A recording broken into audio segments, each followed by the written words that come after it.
Kudat, Agensi Penguatkuasaan Maritim Malaysia, Maritim Malaysia, menahan 2 bot nelayan asing Vietnam bersama hasil laut dan peralatan menangkap ikan bernilai hampir 6 juta ringgit selepas dikesan menceroboh perairan negara semalam.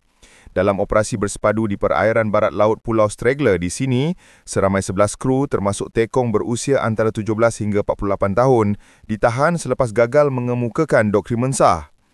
Pengarah Zon Maritim Kudat, Komander Maritim Hasbullah Omar berkata, pemeriksaan mendapati kedua-dua vesel nelayan asing VINAF berkenaan melakukan kesalahan mengikut Akta Perikanan 1985 serta Akta Immigration 1959-63.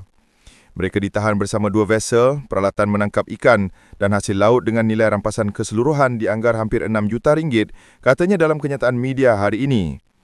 Katanya kedua-dua bot terbabit mengambil hampir 12 jam untuk diiringi masuk ke jeti tahanan vesel Zon Maritim Kudat sebelum diserahkan kepada Pegawai Penyiasat Maritim Malaysia bagi siasatan lanjut.